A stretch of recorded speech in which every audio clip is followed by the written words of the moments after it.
Wonderful. We are officially recording, and that privacy statement can be found in your chat box. Welcome once again. Thomas, I turn it over to you. All right. Welcome to our planning grant sub-grantees. So I'm going to kind of take you through the process that basically to invoice us for money, but also some of the other fiscal requirements we have for reporting and everything. So appreciate everybody signing in. I put the favorite summer activity because I'm fairly new to Washington and I like to kind of know what's out there, what people do. But we can go to the next slide, Robin. So this is your cohort. If you didn't get it from the chat, these are the 3 organizations that are having planning grants this year. So welcome aboard. Go to next slide, I guess. I think Robin kind of wanted to walk through some of this. Oh, that's right. Thank you. This came up shorter than earlier than I remembered. So yes, back to me. I just wanted to remind folks of some resources, and we have plenty of time today. All of our webinars are scheduled for 2 hours, which is to give us time for about an hour and a half of learning and then a half hour of conversation. And I don't even think we will be needing that today. So I want to just take you on a little tour to remind folks I'm a visual learner, so I appreciate when people actually show me beyond giving a link. Really important, this first link here is your planning grantee meeting material webpage. Computer's loading a little slow today, so hopefully by now you've seen this or have it bookmarked. Right at the top is your curriculum and benchmarks, which is a checklist of sorts. I appreciate it because I enjoy being able to say, yes, I did that. I like a little list that I can feel like I'm making headway on. And then as well, it just lists everything. Ooh, you know what? I need to change this link. I really apologize. I will get that changed before we set up. Looks like something has happened with our web folks and they have this backwards. This was working this morning and now it's switched on me. I think I just put the correct link in the chat, Robin. Thank you. So I will make sure to get that updated. Here is your webpage. So the cohort that just ended, we keep their webpage live for a while. But you could see it had a lot more stuff on it, which yours eventually will be a giant library as well. Apologies for that hiccup.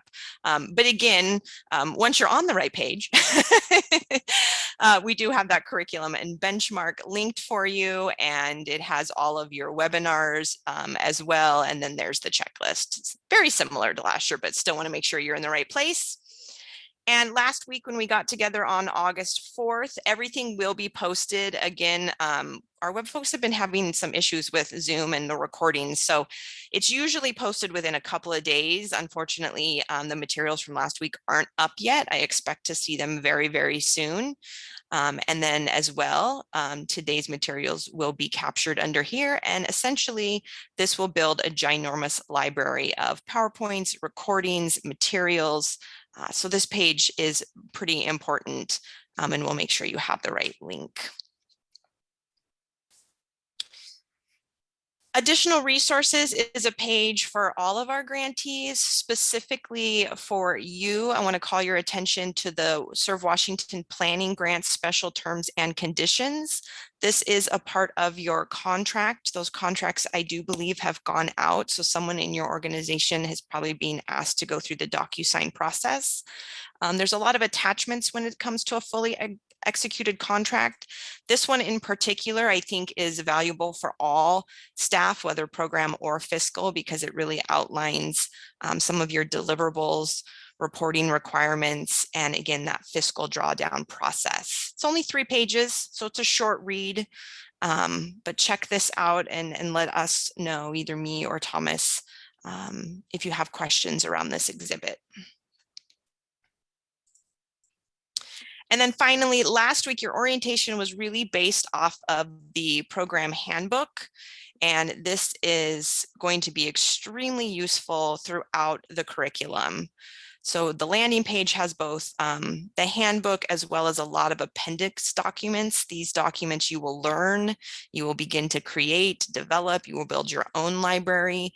And these are the documents that will help you once you move into an operational phase and actually have AmeriCorps members. So the handbook is something that I think people can start to just preview, get to know what's in each chapter, and then we will be directing you throughout the curriculum throughout the year about specifics. And then Thomas has your 2 CFR Part 200 linked as well, if you're not familiar with that. I'm sure Thomas can reference a few pieces of information, but essentially it is the electronic version of the Code of Federal Regulations. So if you're ever interested in perusing all of those wonderful pieces, which is mighty large, but you will become intimate with this if you are not already, on different types of grants management and standards from the federal view for grants management. So lots of good stuff on here.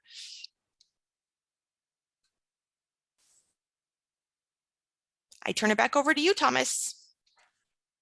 Great, thanks a lot, Robin. And I'll just say that a lot of the things that I'll be talking about today, I'll be referencing the special terms and conditions that Robin showed you, as well as 2 CFR. And also there's a state and national AmeriCorps special terms and conditions, or terms and conditions, not special terms and conditions, that I think you can find on the same resource page that Robin had shown you, but I'll reference that a bit as well. So yeah, also so we have fiscal workbooks for you. I'll be kind of going through what you can expect to see them. I think you'll probably be getting those early next week. We're kind of doing like a final review, but yeah, we can go to the next slide, Robin. All right. So hopefully everybody remembers the building a budget. I know I worked with at least a couple of programs on kind of reviewing this, but the budget narrative is kind of like the primary thing that your program works off of for AmeriCorps costs. Everything kind of comes back to this particular sheet, and you can find it in eGrants. It's probably stored away a few other places, but yeah, if you're a fiscal person and you have never seen this document, talk to somebody and make sure that you have this handy to kind of review the fiscal things that you're doing. But yes, this basically it shows the costs that your program has on kind of a somewhat specific basis, and categorizes them into the more general categories that we're going to look at. So for example, personnel expenses, which is probably going to be a major one for most of the programs. That'll be category A. Category B is benefits. So personnel expenses are just like wages, salaries. Benefits go into a separate category for our purposes. And then there's other categories like staff travel, staff training, like kind of an et cetera category that's other operating expenses. So when we say line items, we're not talking about the specific things under the category. We're talking about the category itself. So when you have, so for example, what this particular organization that we're looking at has is 28,500 for staff salary and wages. So that is what they have budgeted to go to be invoiced to us eventually. Now that can be varied by 10% of the total budget, which I think all of your total budgets are going to be in the vicinity of 100,000, more or less. So if this organization was working with that, they could add another 10,000 or take 10,000 out of personnel expenses and move it to something else. It needs to be something that you already had budgeted a line item for. So, for example, you had a consultant that you decided you really liked the way that it started out with them and you wanted to expand the scope of their work a little, you could, add a little bit of money and from another category. And so we had that 10% rule, which is 10% of the total budget. If you want to go beyond that, or you want to move into a line item that you haven't actually budgeted for, then you need to consult with us. And if it makes sense to your program officer and it makes sense to me, we can probably make that happen with a budget mod form. But I wouldn't worry a whole lot about that. Just remember, this is kind of the flexibility of your budget. You get 10% of the overall budget to kind of adjust. And I see a hand up.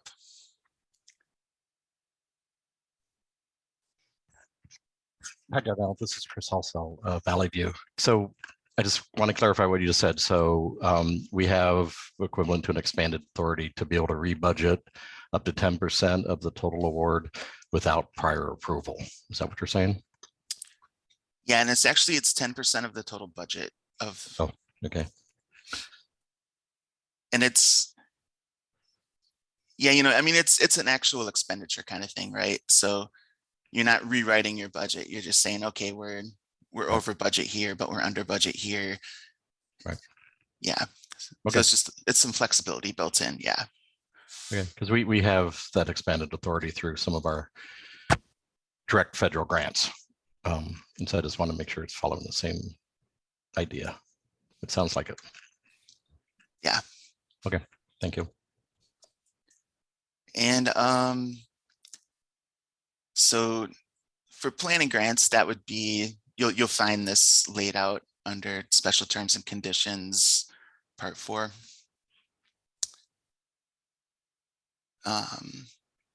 Let's move to the next slide. All right, so financial management. Now this is something that, every organization kind of is their accounting different. They keep their books a little different, but there's some basic things that we need that it might fall right in line with your practice, and it might be quite a bit outside of your comfort zone. So you have a monthly report called PER that's going to look a lot like your budget narrative. And you're going to report to us expenditures within each category. Now, we're not asking you to report specifics. We're just asking you, how much money did you spend in this category that we need to reimburse you or that you're going to record as match? But you need to have a record of how, like, specifically how that money was spent. So that would be in your general ledger, and then backup documentation like your receipts. So for planning grants, we're actually going to ask for the general ledger for the month for the program,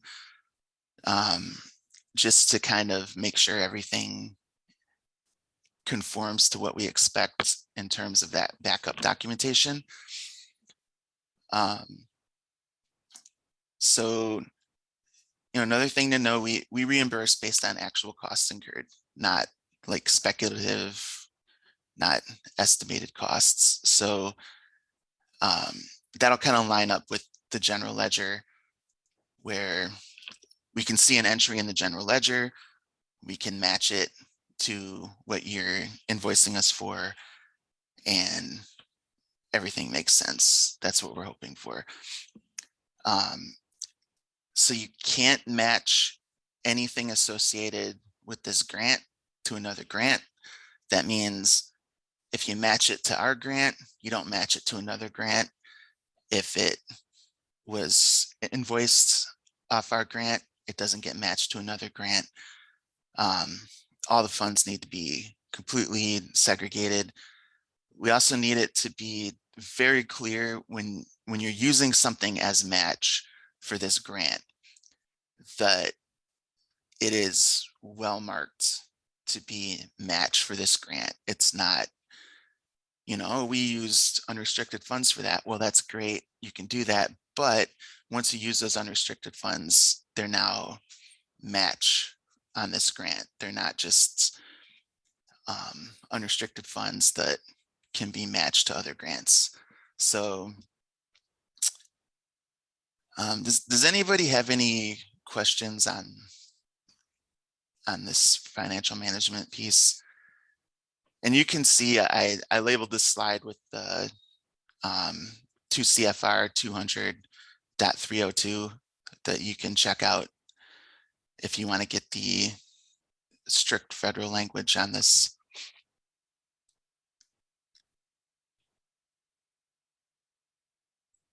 Can you state that part about the match again, just so that I'm sure I understand it? All right, so for match on this grant, it should be indexed to this grant. So it shouldn't be like you can't match it to another grant. You can't apply it towards other funding, anything like that. And So I guess Mhm. my question is, if we have another grant that is, this is in the future, probably. But if we get another grant that is feeding the same, or funding really the same program as AmeriCorps, like our theoretical future volunteers are leading an after-school program, and we get a different grant that is for supplies, and as part of that grant, I, the grant writer, have to create a budget that shows how the program is funded. I can still like list AmeriCorps as a funder, as long as it's not directly money that matches, like as long as I'm not leveraging it, right? I think that's correct. Okay. So I think that it's okay to describe your program and its funding profile, but not, as long as you're not actually applying funds from the AmeriCorps program toward that grant in any way. Okay, and is there, what is the reasoning? The reasoning for, well, so for federal funding, in order to match a federal grant with another federal funding source, you need permission from the other federal funding source, and AmeriCorps does not grant that permission. So, and I think it expands to AmeriCorps doesn't grant the permission to use their grant funds for any other funding source that requires match. Okay, so not even like a foundation or a corporation. Yeah. Okay. All right, I'm gonna wrap my head around that. Yeah.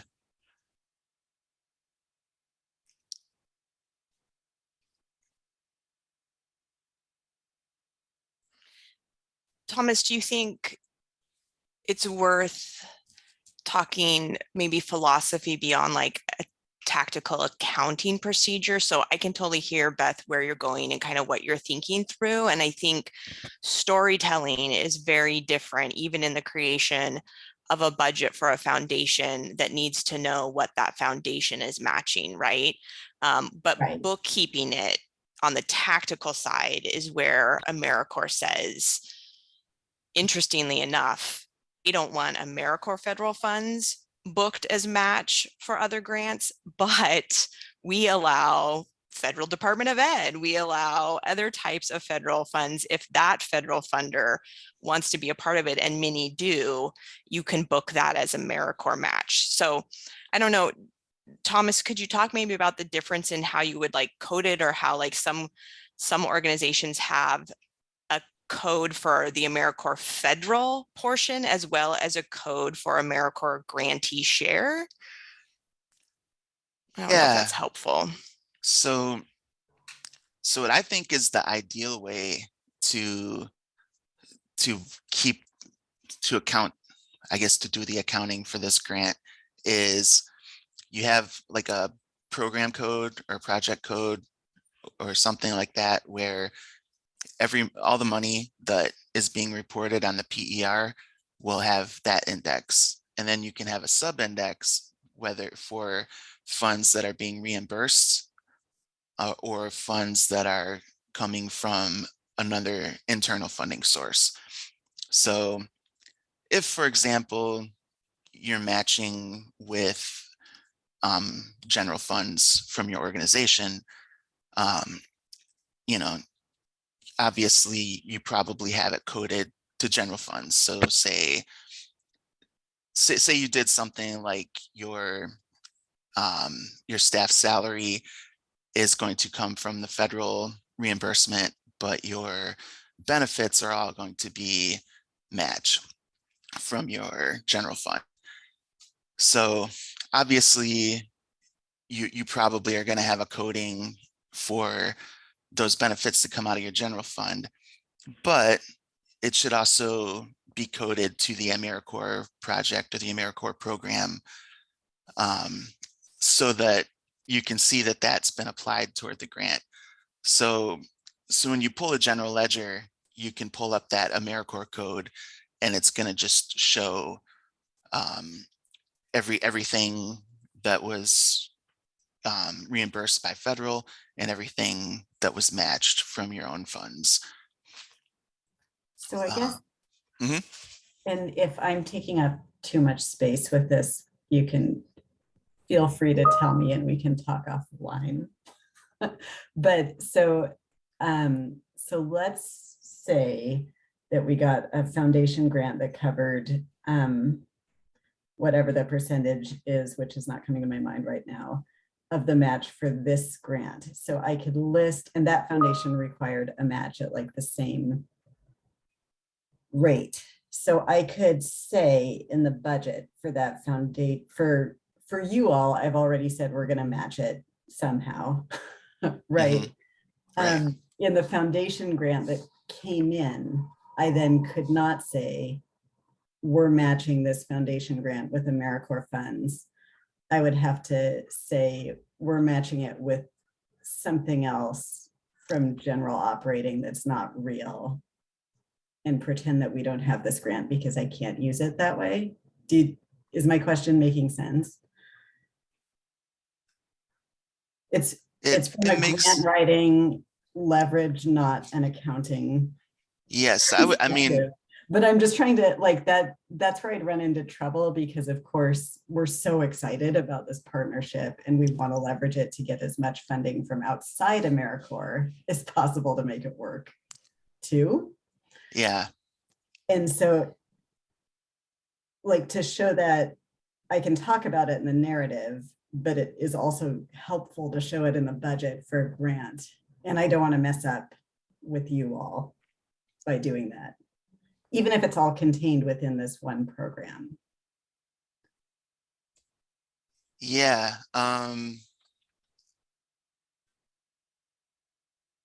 So from our perspective, If you have another funding source that's eligible to be matched to this grant, that's great. So this grant should not be matched in your financial records to another grant. I It's the difference of the it's the difference of the financial record. Beth, you absolutely, as a grant writer, can write a grant request to Gates or any other philanthropic and say, here is your philanthropic desire to work with us. Here is the overall budget on how we're going to leverage your philanthropic funds. Here's your budget template from the Grants Foundation that we are filling in AmeriCorps dollars. Even Serve Washington does that. So we receive philanthropic dollars. We definitely tell them that we are leveraging, or that the real language is that they are leveraging, right? The AmeriCorps grant. Fiscally speaking, AmeriCorps dollars cannot be matched to another federal entity or some other type of fiscal accounting record. Okay. Okay, I am going to talk to Michelle, who's our finance person on this call, separately, and just make sure I'm understanding our back end correctly. That seems more reasonable because, of course, yeah, we want to brag about this grant. So that's good that we still can. Yeah, it's good stuff. These are really good questions. We work with various levels of organizations with various levels of experience, and this is really helpful. These are great concepts to be sure we get clear, and just feel free to circle back with me or Thomas if you want to have a special meeting. Okay, cool. Thank you. Thanks for letting me take up a few minutes on that. No, thanks for the questions, and also thanks, Robin, for chiming in as well. All right, let's move on to the next slide.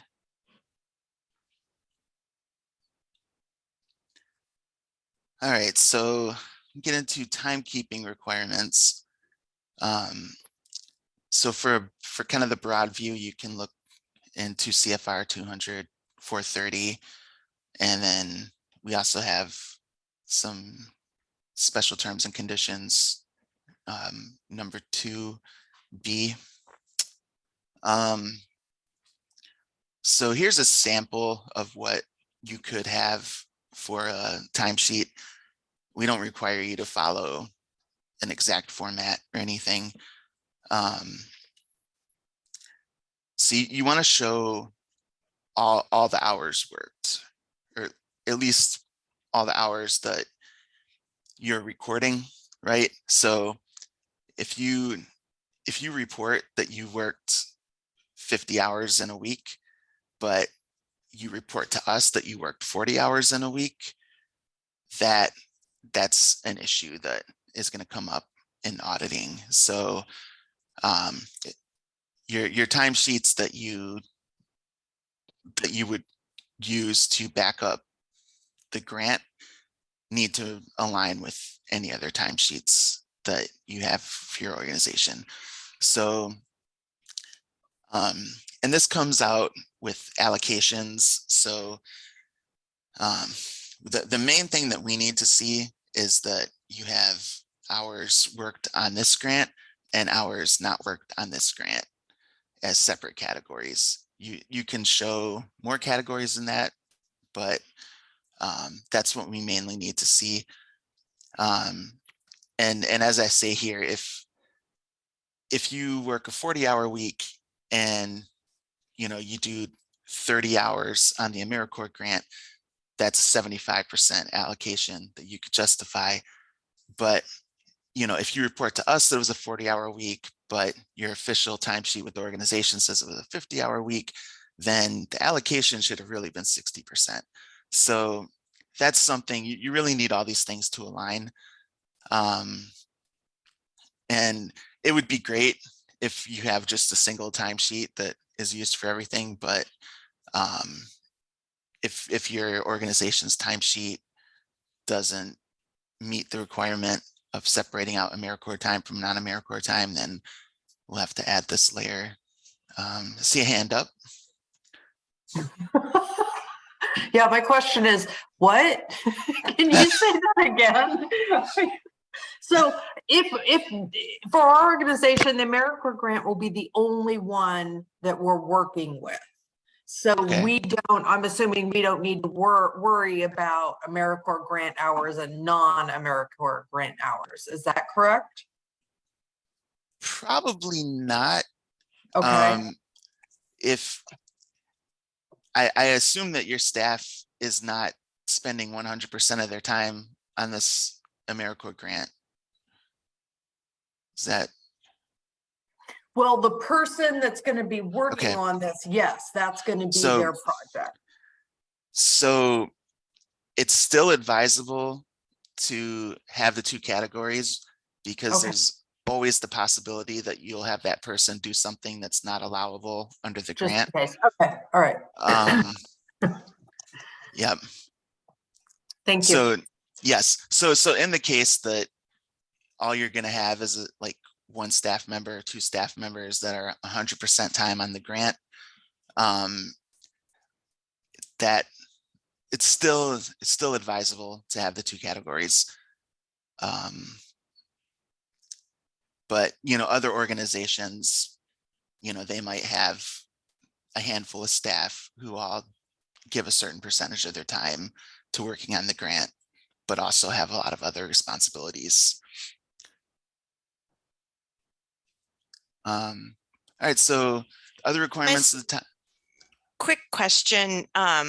So, because I think it's hard to see on the slide. If you had someone dedicated as 100% and the intention was that they were only going to be billing 100% of their time to AmeriCorps, and you had a timesheet that reflected the AmeriCorps grant as a column and non-grant, so just two, and they truly didn't deviate, is it fair to see zeros in the non-grant? I know for us in particular, we have a non-grant that maybe I charge 1 or 2 hours to, like once a year, but otherwise that column kind of stays as zeros. Do you have any best practices on how to reflect those hours so that you are actually presenting a case that we're 100% AC AmeriCorps?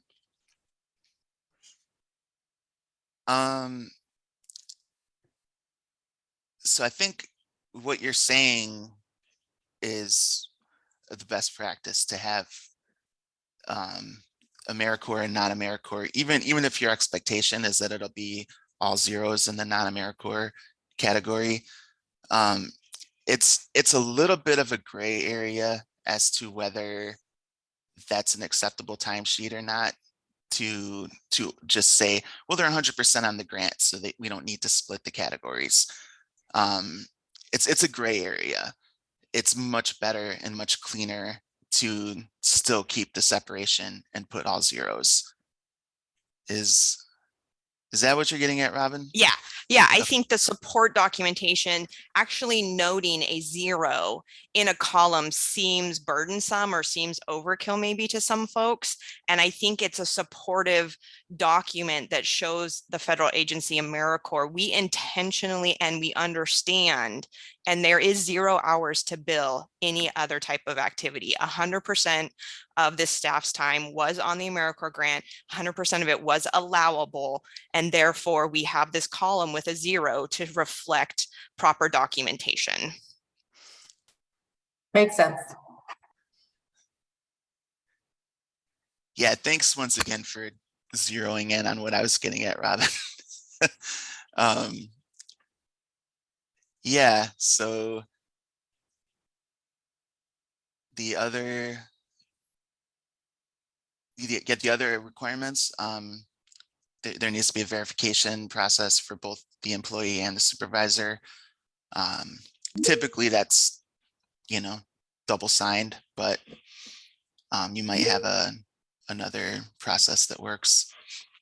And then, so the best practice is to invoice for paychecks that were paid during the reporting period. I think that a lot of programs intuitively track the hours within the calendar month and bill based on a like hourly rate. That gets really messy in the bookkeeping and everything.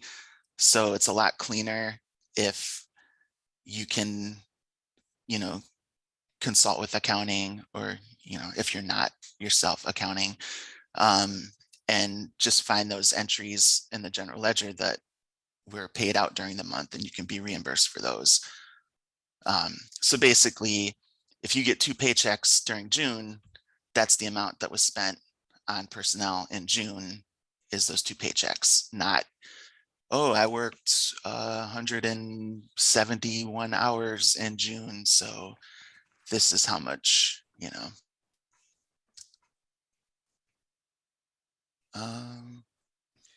Thomas, can I ask you a question? This is Yeah. Chris. So yeah, we pay our employees twice a month, every 2 weeks. But the paycheck that we get on the 5th is for the prior month, the second half of the prior month. So are you wanting us to then wait? So we would be basically paying, so it's what we're actually paying out. So that's what we're going to be invoicing. So if I invoice for July, Mhm. am I invoicing for what we actually paid in July, even though we don't pay it until August? Or am I invoicing in the actual work that we pay out in July, but we're not paying that second half until August? So So we haven't spent the money mhm. until August, but it is So for the July work. yeah, so the ideal thing would be when you do your August, you do your August reporting, your August invoice, you'll send that early to mid September. So that'll be for costs incurred during August, which in this case would include the second half of July. If you think that the way that your bookkeeping works isn't going to work with that, then we can try and figure out something else. But that's the cleanest way in terms of keeping all of these finances in line with the books. Okay. That makes sense. Yeah. All right.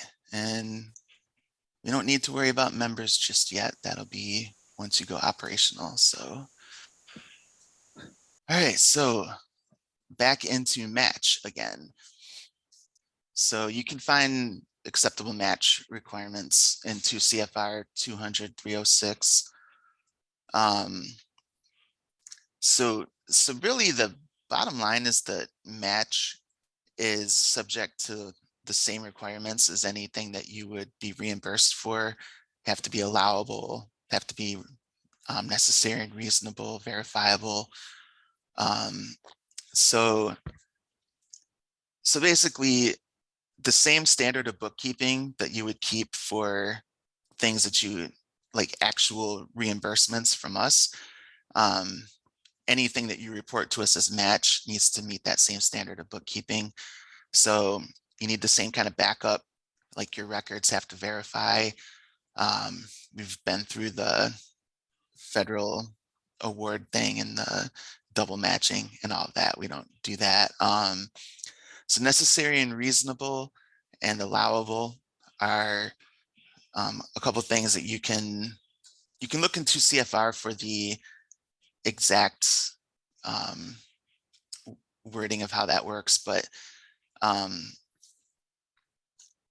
there's a lot of AmeriCorps guidance on what's allowable, but you know, if it passed muster in your budget, it's likely allowable, but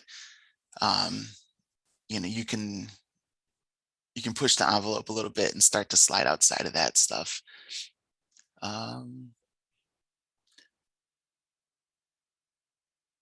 Yeah, I don't know.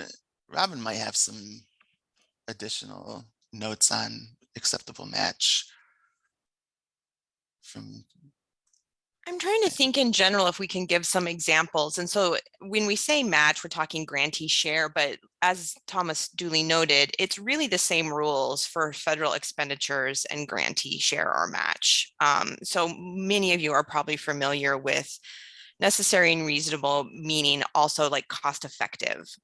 So a laptop that's the most latest, most, you know, well designed, I don't know, comes from the Tesla Corporation or something and costs you $5,000 for a single laptop isn't going to be isn't going to pass the test for reasonable for the federal government. Necessary is something that enhances the program and directly relate to the program. So taking all of your staff on a field trip or travel to a destination that has nothing relative to learning your grant is not necessary for this type of award. But traveling to a sponsored conference where you can learn more about AmeriCorps or federal grants management would be considered potentially necessary. So there usually comes questions around refreshments and food. Refreshments and food might be necessary if your meeting is being held during a reasonable period of time that would require sustenance, and you're asking the group to stay together to take that working break together, and you want to make sure that you have an agenda that keeps everyone together and designates that as the working lunch. Alcohol is obviously not necessary in those situations. So those are a few things that come to mind, and I welcome, those of you on the line. I know some of you have some federal experience. If you want to throw out things or share with your peers, we'd love to hear. Sometimes we have to learn the hard way. Sometimes we learn from someone telling us that's not reasonable or necessary. So if you want to share, go for it.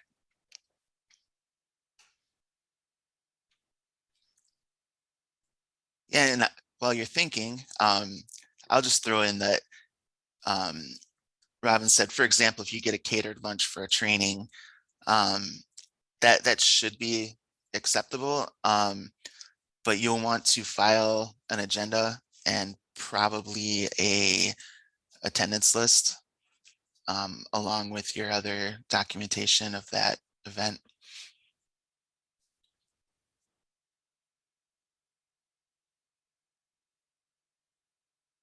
All right. It looks like everybody is good with acceptable match. We can probably go to the next slide. Yeah, I would just add ask. We are definitely here to support. We don't believe that asking results in testing or monitoring, that we're not here to catch folks on errors. We are here to support you. And this is a learning period. So again, your budget does kind of outline what we feel is necessary, reasonable, and allowable. The verify, you have to keep those verifiable records. But should you want to include something that's not budgeted, or you want to, move that within that 10%, you're just not sure, just send us an email or call us on the phone. We're happy to talk through it. Looks like Lisa has her hand up. Yep. Lisa. Yeah, I was just going to say, this is my first time through this process, and it all makes sense now, but I can fully envision myself when the time comes needing to reach out and just confirm. And so would that be to you, Robin, or to Darnell, as far as just clarifying what exactly needs to be done? Yeah, oh, go ahead, Thomas. Yeah, I was just going to say, like, probably the more specific it is to the numbers, the more likely it's going to be me. But probably a good idea to reach out to Robin, and even if you're reaching out to me, also include Robin.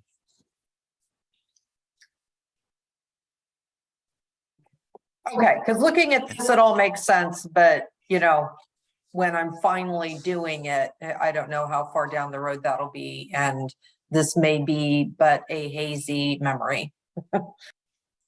Totally understandable. Yeah, I find just to ease all of you shouldn't have to decide what our roles are. So once you get to Yeah. know us, just include all of us. We will internally speak and we will decide who's going to respond or whoever gets to it first. Like, you don't have to make that decision. Just include all of us. And to confuse you even more, unfortunately, I am going to be leaving in a few months, and Jenny Benson, who is on this call, is going to be taking over my role. So right now there's 3 of us, but you know, we'll figure it out. You'll learn as you go. We'll work it out. Thanks. And we're always happy to get questions. Like, that's why we're here. So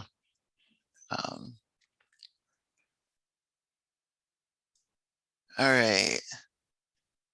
So now the actual invoicing process. All right. So like I said, you'll get an Excel workbook next week. What it's going to have is a lot of pages of a PER, and it's going to have a template for your invoice itself. And that picture on the lower left of the slide, that's basically the invoice sheet. Pretty straightforward. You know, you put in the date, you sign it, you put in the amount. So what we want is that in PDF format, signed. And then we also want the Excel workbook with PERs completed to date. That's because there's cumulative numbers that we need to track, and sometimes things can go out of whack if if sometimes a program will revisit an old month and change a number, and all of a sudden our cumulative numbers don't work and we have to figure it out.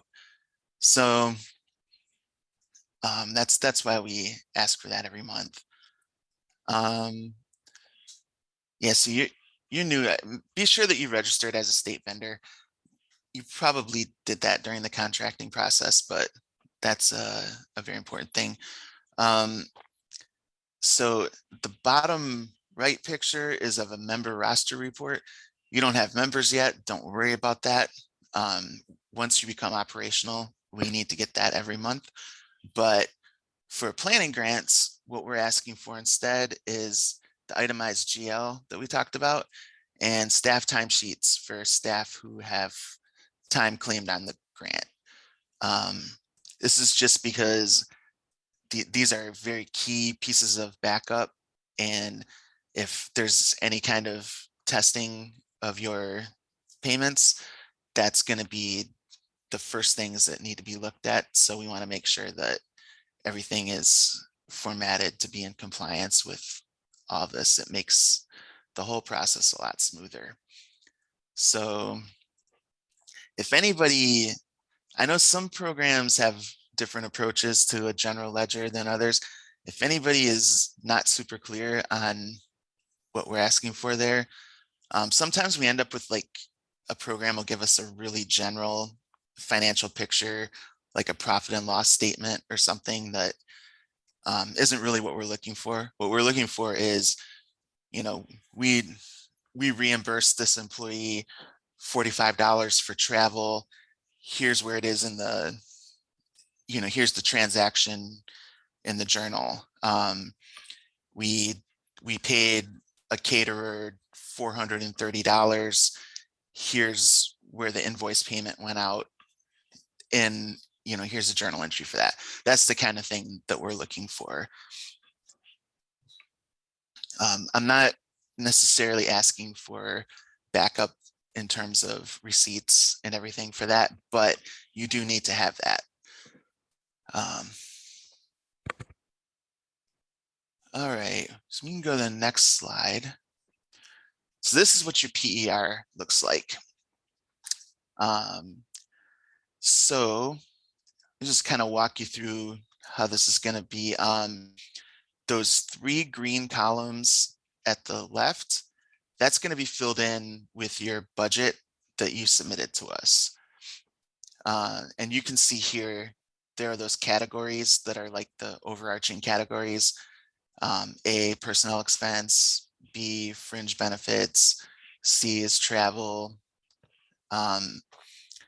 So that section 1 is going to be where most of your budget's going to be. Section 2, again, pertains to member costs that you're not going to have. And then section 3 will be the indirect, according to your budget. I think a couple of you use the 10-5 system, and then one of you has a internal rate. So that's those 3 left-hand columns are going to be populated based on your budget. The next 3, that's what you're going to fill out each month. So you're going to report expenditures that you want to be reimbursed for, and you're going to report your match expenditures that came from other funding sources. I don't think anybody was using in-kind from these 3 grants. Maybe I could be mistaken, but so that 3rd column out of the 3 that you are, man, okay, the the fourth green column there, that's the column that you're going to report things that you want to be reimbursed for. The 5th green column is you reporting match expenditures. If you had in-kind donations that were being applied for the program, that would go in the 6th column, and it would also be counted as match, and it would be put in your match total. Again, I don't think any of you proposed in-kind match, but that's why that column's there. So once you fill in that, the year-to-date expenditures, which is the next 3 columns, will self-populate based on a cumulative running total for the year. And then the last set of 3 columns there is going to also self-populate as kind of a, it'll show basically the amount from the year-to-date columns is going to be subtracted from the amount from your original budget columns. So it just kind of shows you where you are in terms of your proposed budget. Which, you know, when you overspend a budget category, it'll show a negative number, which will, you know, kind of give you an idea of whether or not you need to maybe do a budget modification or have other budget considerations. So then the right-hand column there, there's a few boxes to look at.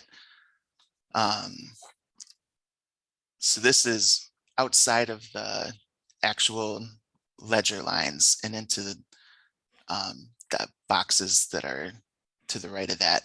So the first things, there's CNCS budget. That's a 0 now. When you put it, once your budget's put in, it'll show your budget for the grant. Then there's a box for 10%, which, you know, like we talked about, is your flexibility for going outside of budget.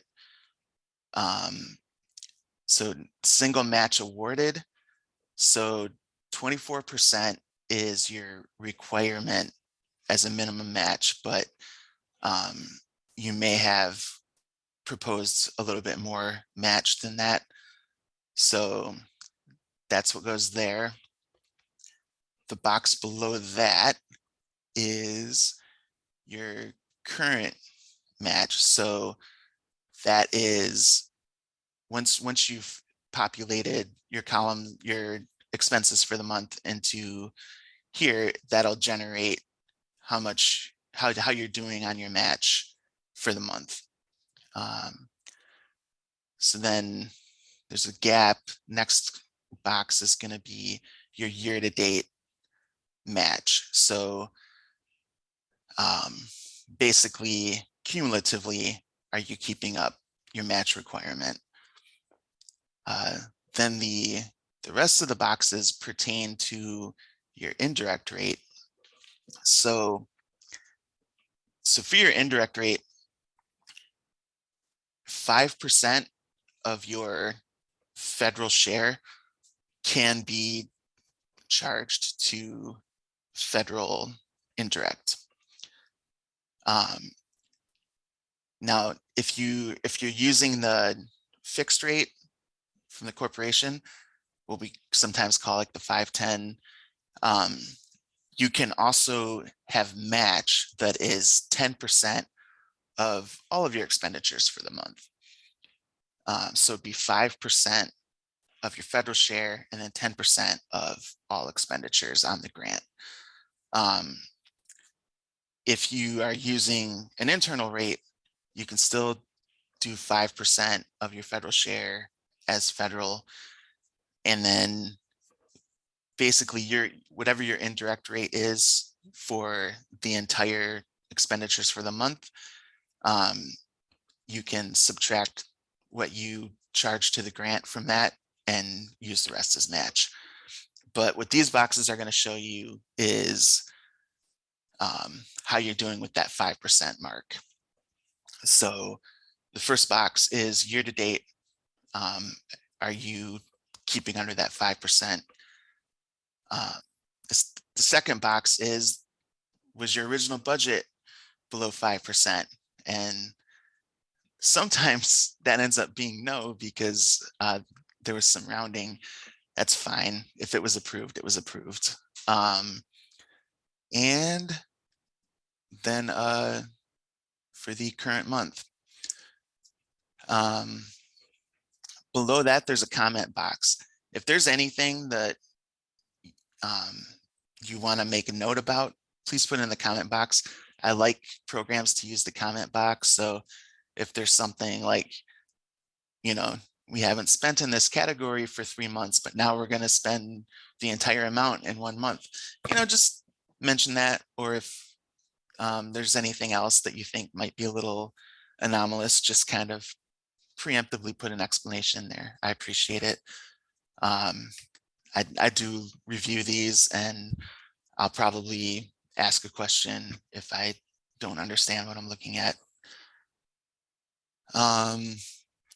Yeah, and then the boxes to the left of the comment box are just going to be the summary of finances based on what you reported for the month. So the grant amount is going to be fixed, and then expenditures year to date, that's going to be prior to the month. And what you end up with is your payment is going to be in that final box at the bottom. And that's what you can invoice us for based on this report.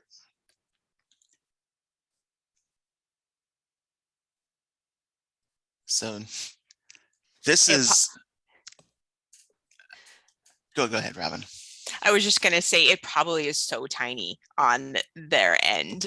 So we apologize if it's hard to follow columns and boxes.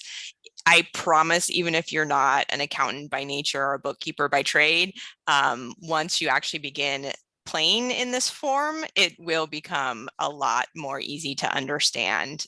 And again, we're always here to answer questions. Hey, we have a hand up.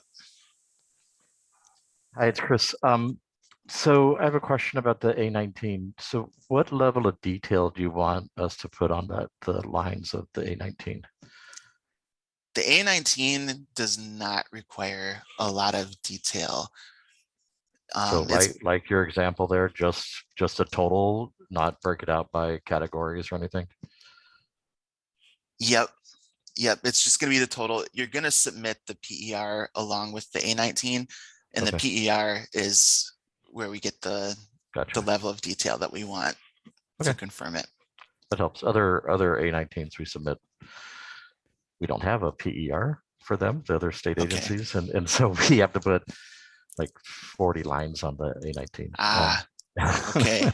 But this PER is really cool. And we've actually internally created similar things, but I think we're going to enjoy using it.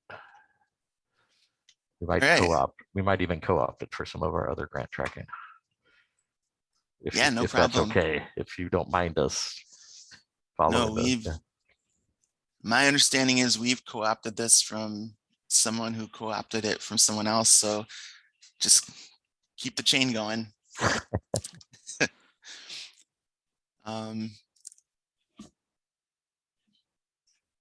Yeah, do we have any other questions about the PR?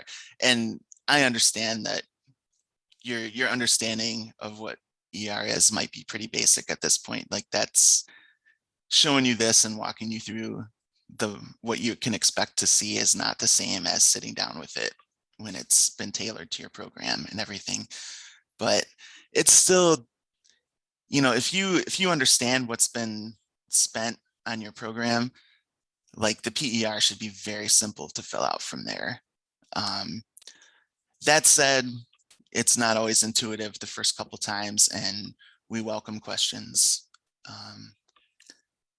And if you put in something and you don't understand what the PER is spitting back at you, again, we're wide open to questions.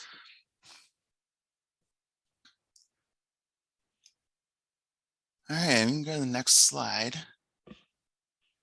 So that's all there is really for the month. Is we're going to need the PER, the A19, and your general ledger that corresponds to the PER, and your timesheets that correspond to the staff time that you're reporting in the PER. But we do have some other things that we'll be asking for throughout the year. So we'll be asking for program income report. This is something that we used to ask for on a more regular basis, but we don't think that's necessary. So we're going to ask for it semi-annually. Yes, we're not doing FFRs.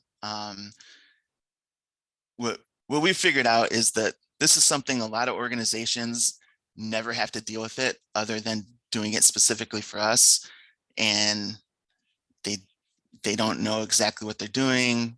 And basically I can look at all the information we have on record and evaluate whether their FFR was correct, which kind of means that we have all the information we need before we get the FFR.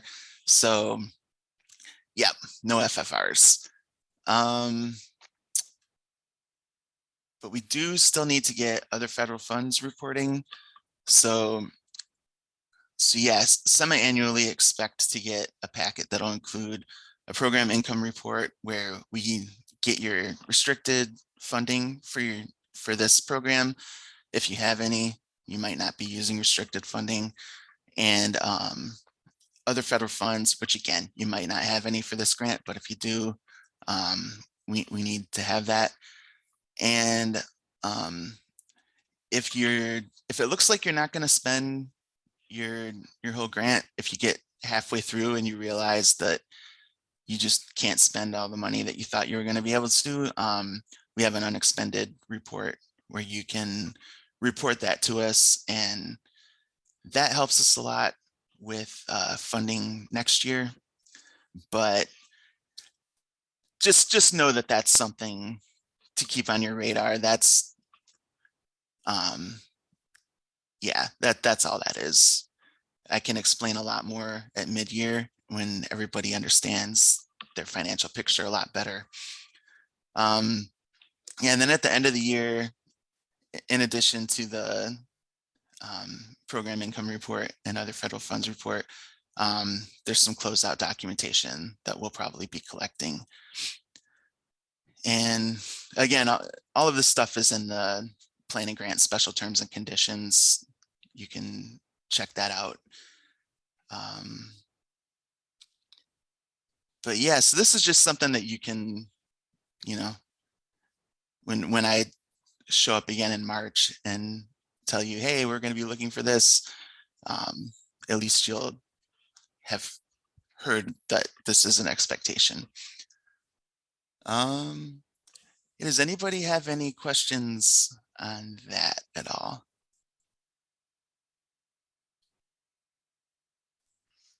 While people are thinking of questions, Thomas, since I kind of botched that early link, I'm just gonna do another little tour because we say it so much, like check out your special terms and conditions.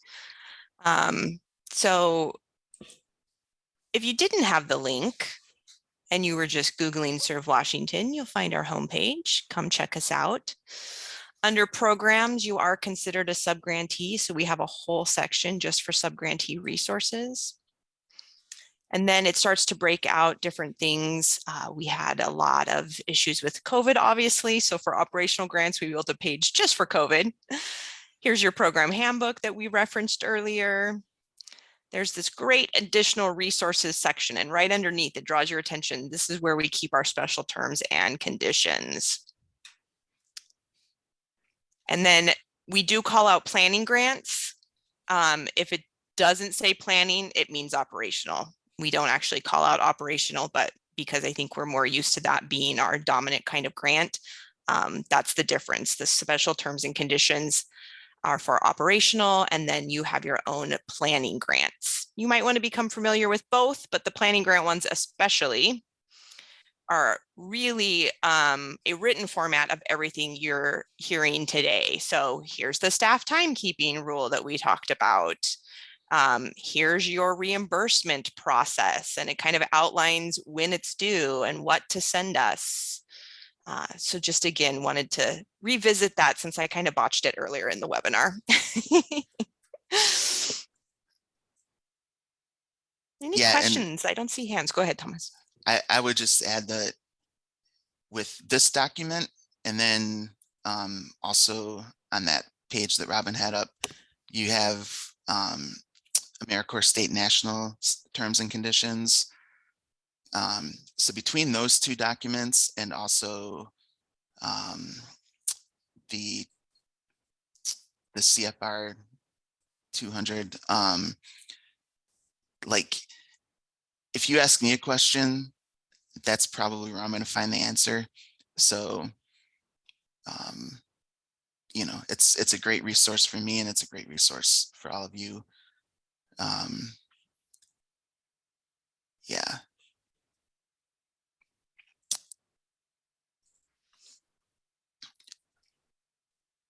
Yep. So about wraps it up. Like I said, you'll get the fiscal workbook next week, I think. And you can review it, check it against your budget narrative, make sure it makes sense. I do make mistakes, even with the whole team double checking my work. Sometimes it's too much for them to handle when I make big mistakes. So yeah, the first invoice package will be due September 15th. That'll be for August billing. And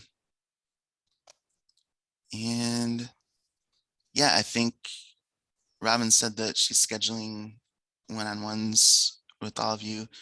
I'll probably be in one of those where it will be fiscal focused.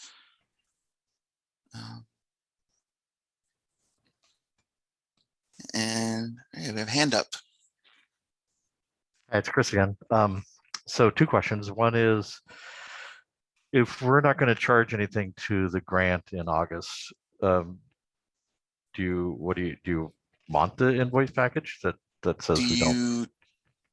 Do you intend to report any match for August? You know, that's a good point. Maybe we would. So okay, so let me ask. Yeah, so if we decide to do match but not award funds, do we still submit the invoice package? Yeah, Okay. Still submit the invoice. Yes. Okay, cool. And the second question is, so we're a planning grant, so we don't have members, but it would be really cool if we had, some t-shirts or a shirt or something, especially for the person we're hiring to manage this program. Mhm. I see that you have guidelines for that, but do you have a vendor that you guys use so we don't have to pay for like setup costs for a new, we have people that we get stuff from, but creating a new logo or something sometimes has additional costs. So do you guys have somebody that we can buy?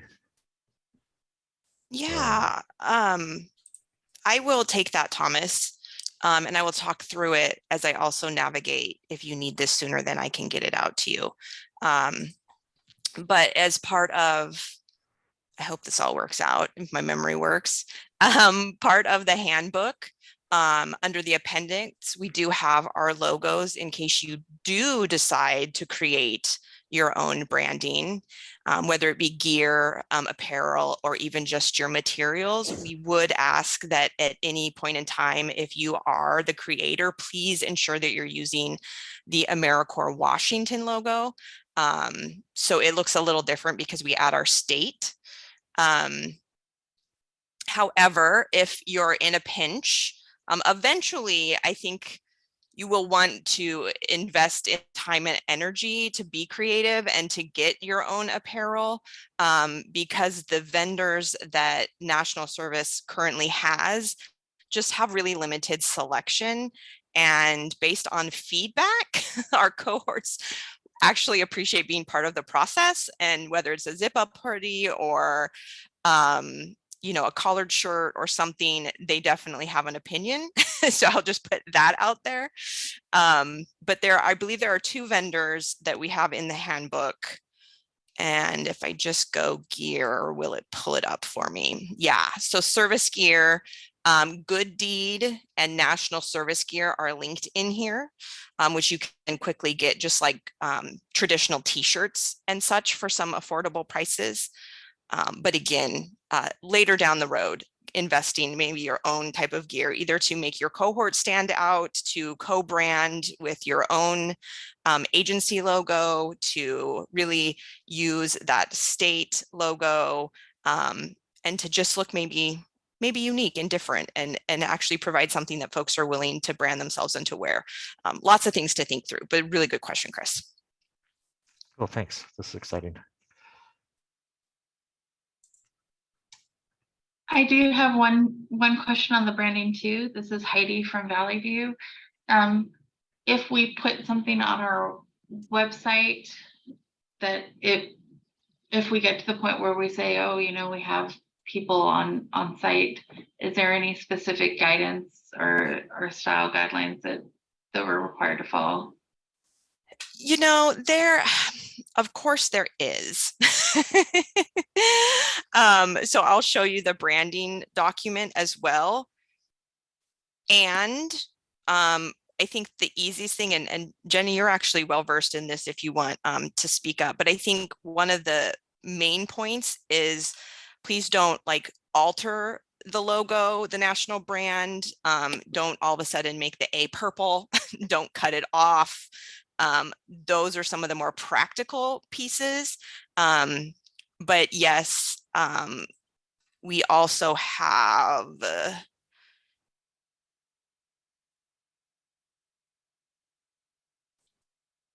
oh, there they are. I went past them. The AmeriCorps brand guidelines is also in your additional resources section. Okay, thank you.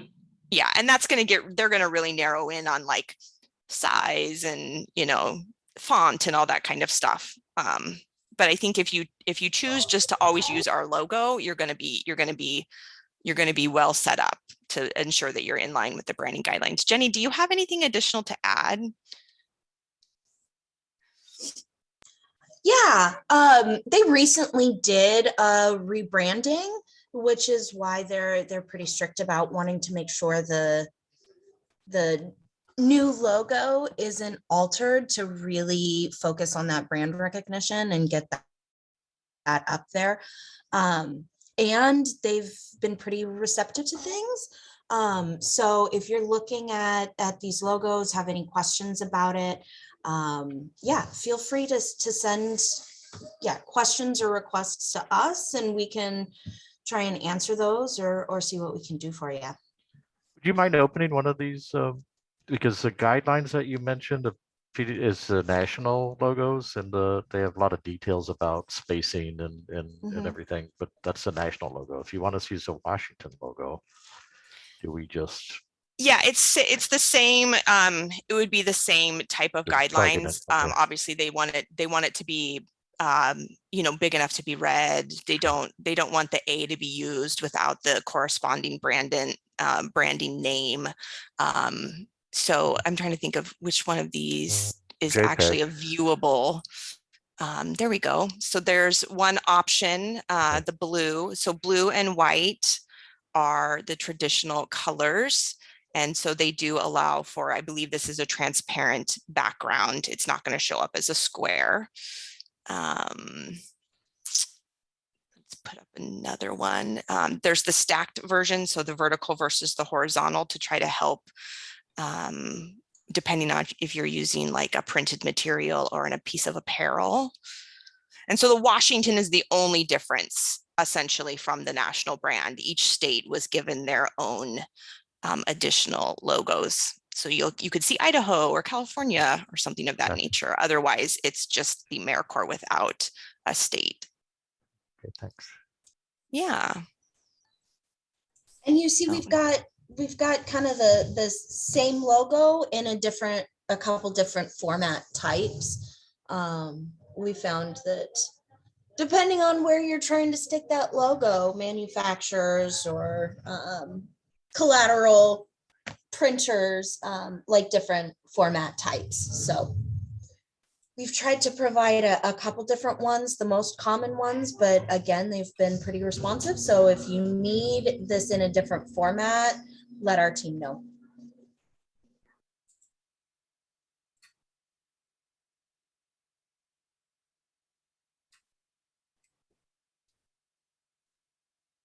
I'm going to go ahead and stop the recording, but we can continue to answer questions, talk offline. But thank you all for joining us, and I'll go ahead and get this stopped. And both last week and this week will hopefully be posted shortly. And just a reminder that we will see you again next week. So big kickoff month until we go to our monthly webinars. Thank you all for being here. Yeah, it's nice to meet all of you and get a chance to chat a little.